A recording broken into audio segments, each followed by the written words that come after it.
Profecías del beato Francisco Palau. Este popular monje carmelita nació en la localidad catalana de Aitona el 29 de diciembre de 1811, en una familia pobre. En 1828, luego de diversos trabajos, ingresó en el seminario de Iria gracias a una beca donde estudió filosofía y teología, con excelentes resultados. En 1832, renunció a esa beca para tomar el hábito de carmelita descalzo en Barcelona. Ya como profesor simple hubo de padecer la persecución, pues en el contexto de las guerras de 1835 su convento fue incendiado, destacando que fue él quien ayudó a huir, exponiendo su vida a un fraile ciego. El 2 de abril de 1836 fue ordenado presbítero en Barbastro, desplegando desde ese momento su apostolado de predicación, a la par que llevaba una vida de profunda oración al más genuino estilo carmelita descalzo. Entre los años 1838 y 1840 se dedicó a una intensa labor como predicador de misiones populares, recorriendo toda Cataluña. Apoyando a los carlistas, entonces en guerra civil contra los liberales, hubo de exiliarse a Francia por las injustas leyes de exclaustración de los religiosos en 1851. Volvió a España y le nombraron director espiritual del Seminario de Barcelona. En este momento funda las Escuelas de las Virtudes para la promoción de la educación de niños, jóvenes y adultos, principalmente dirigidas a las féminas. Sus catequesis, muy encarnadas en la realidad social, molestan a las autoridades que las consideraron subversivas, por lo cual le obligaron a cerrarlas y a Palau le confinaron injustamente en Ibiza. Allí, en un peñón solitario, Fray Francisco vivió como Elías en la soledad y la oración. Allí maduró su vocación profética y apostólica.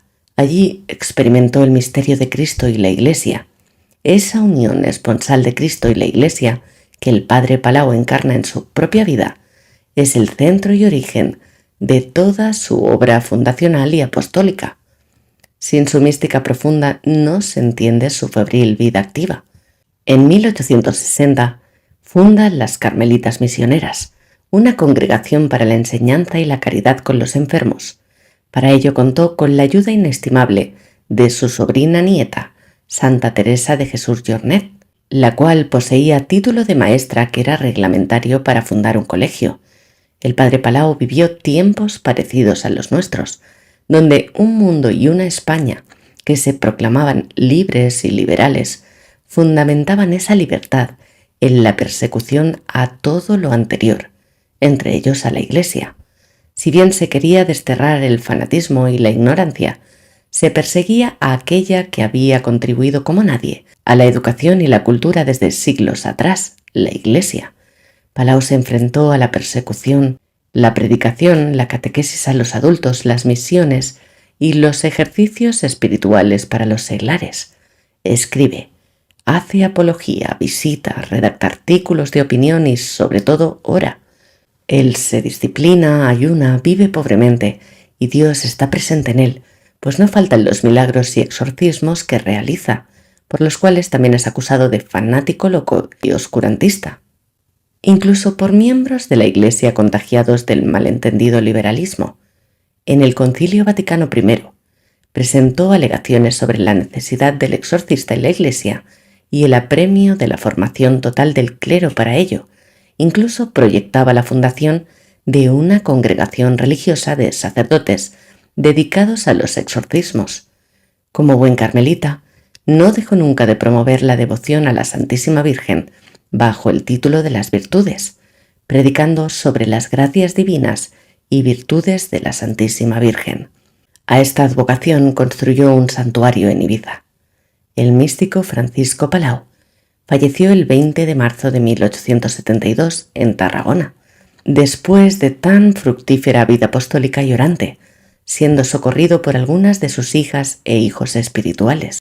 En los últimos años de su vida bendita, Palau estuvo trabajando duro como exorcista hasta que se concibió el proyecto de una orden de exorcistas y se envió al Consejo del Vaticano un amplio escrito sobre el tema. Él es el autor de varios libros y al final de su vida dirigió y fue el autor principal del semanal El Ermitaño, donde publicó sus reflexiones sobre el presente y el futuro de la Iglesia. Sus escritos se caracterizan por sus luces proféticas. En sus artículos de El Ermitaño, el beato Palau trataba sobre todo los acontecimientos de su época. Vivió los problemas religiosos, políticos, sociales, económicos e incluso tecnológicos como parte de un solo movimiento inmenso que, excitado por Lucifer y sus seguidores, trataba de derribar la Iglesia católica y el orden social cristiano. En su lenguaje, como era habitual en su tiempo, utilizaba muchas figuras y símbolos. Por ejemplo, en el siguiente artículo titulado Un cometa, publicado el 25 de agosto de 1870. El cometa aquí simboliza la liberación de Satanás para hacer daño al mundo predicha en el Apocalipsis. Vi un cometa, el mismo cometa, ese signo misterioso sobre el cual hice tantas reflexiones. Su cola tenía forma de una espada de fuego que lanzó bolas de fuego hacia la tierra. Estuve atento mirando la espada. Horriblemente, me invadió el asombro porque apareció una mano misteriosa que empuñaba la espada y en ese momento, en todo el orbe, escucharon himnos. Guerra, guerra en el mundo político oficial, guerra entre reyes, guerra por razones de interés puramente material. Mientras miraba la mano que empuñaba la espada convertida en acero contra la cabeza de los reyes, salió del cometa otra cola y apareció en ese momento otra mano que atrapó la cola del cometa que tenía forma de fuego y espada, y entre truenos y relámpagos, la espada arrojó relámpagos y chispas contra el globo terráqueo terrestre, y las dos espadas que golpean entre sí, iluminando en la tierra la guerra más amarga que los siglos hayan visto en la política y la religión, una guerra universal. El cometa fue una señal colocada en el firmamento del mundo espiritual. Se proyectó una luz que iluminaba la historia presente y que viene de este mundo material visible, donde la actividad humana tiene lugar. La luz de este cometa ilustra el cumplimiento de esta profecía. Satanás será liberado de la cárcel. Él saldrá de ella para seducir a las naciones de las 4 esquinas de la tierra. A la luz de este cometa se ve la obra de Satanás, ese misterio de iniquidad que comenzó a ponerse en contra de la Iglesia cuando ella todavía estaba en sus inicios.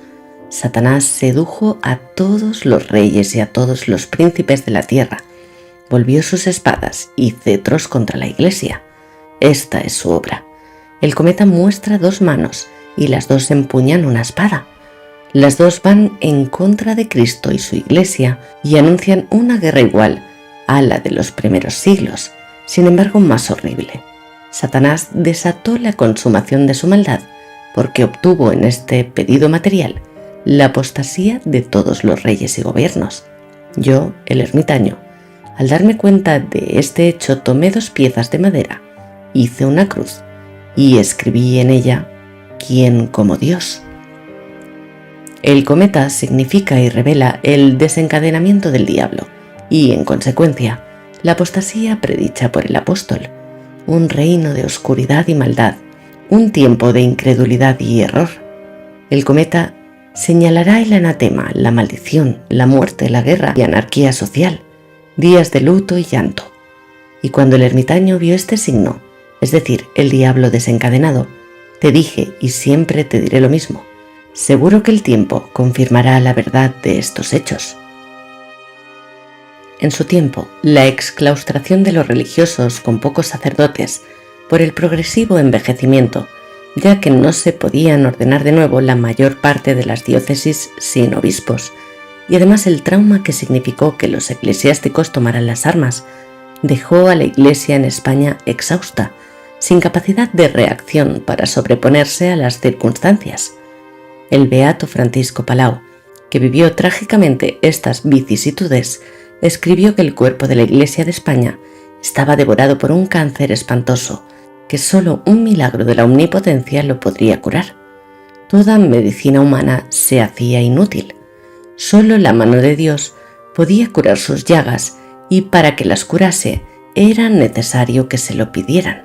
La oración, pues, era la única medicina que le quedaba a la Iglesia de España para que fuese salva, y para que esta oración se hiciera debidamente, era necesaria la virtud del Espíritu Santo. La grave situación que se vivía en España afectaba profundamente a la dimensión de la Iglesia como sacramento de salvación. ¿Cuántas almas serán seguramente precipitadas en el infierno que si hubiesen tenido la dicha de morir en los tiempos de gloria y esplendor para la Santa Iglesia, se hubieran, tal vez, salvado por los cuidados y solicitud de esta buena madre, sin sacerdotes, sin fiestas, ni solemnidades, sin el dulce y confortativo pan de la Eucaristía y las cristalinas aguas de los demás sacramentos, sin el pasto de la predicación libre de la divina palabra? ¿Qué será de mí y de mis pobres hijos?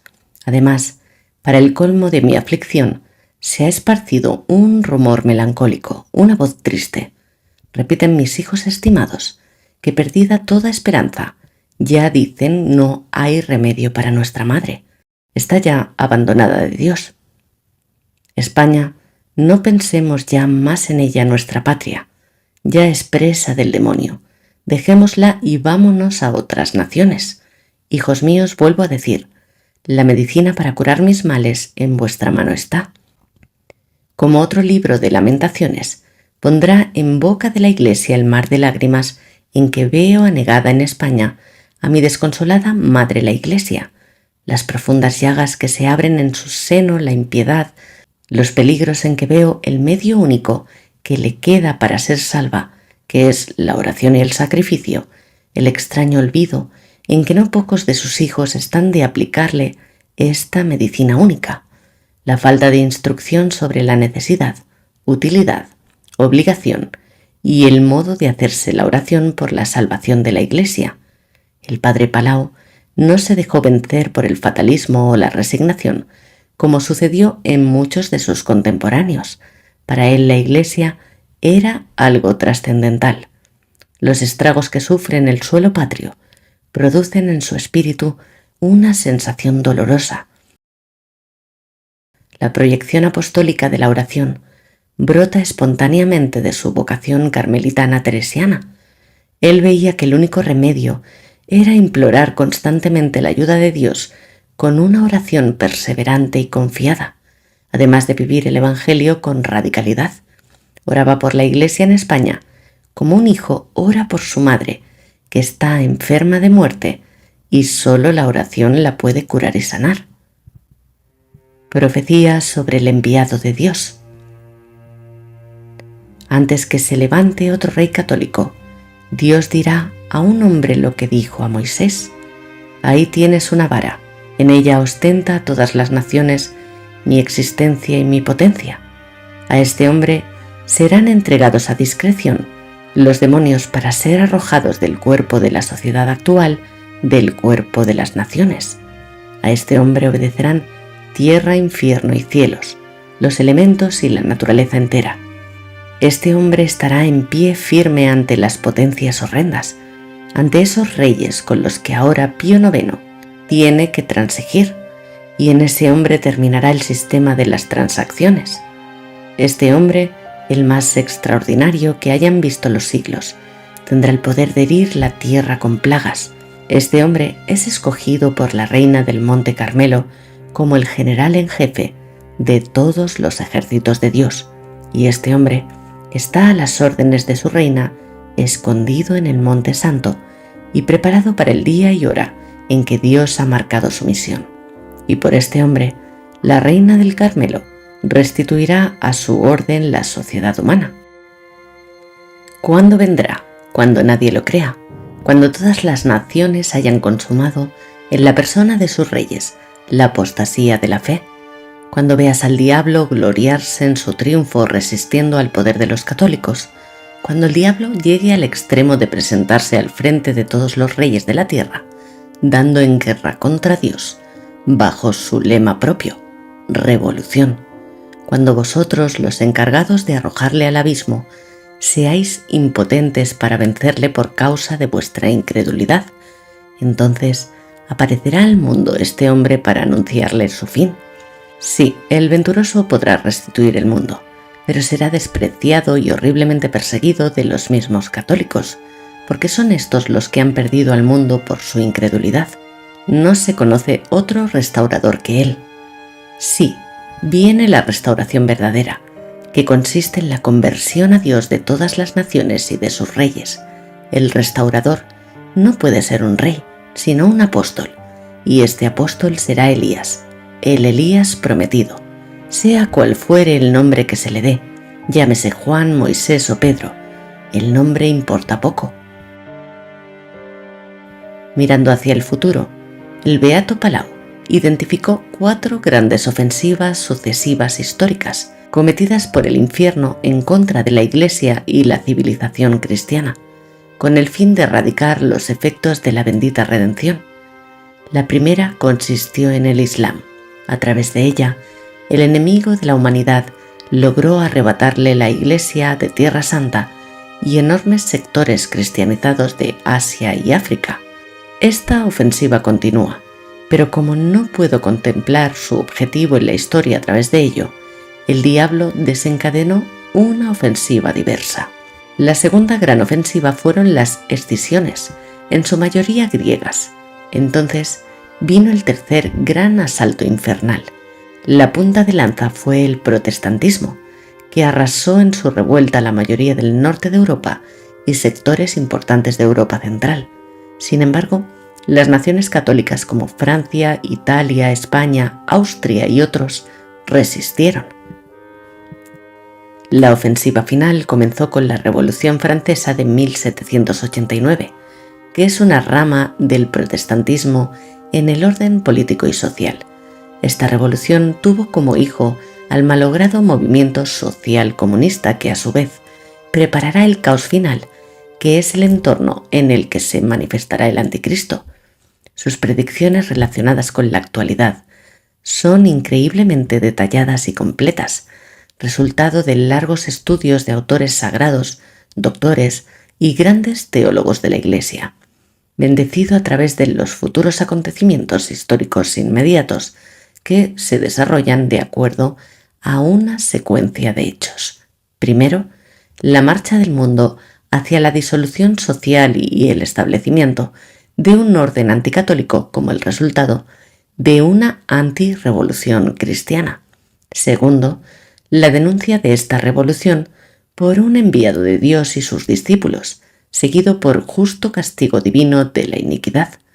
Tercero, la restauración de la Iglesia y de las naciones por el Espíritu Santo y el advenimiento de un periodo en el que la gente, imbuida del espíritu del Evangelio, daría una gloria a Dios históricamente sin precedentes. Este periodo histórico duraría hasta el fin del mundo.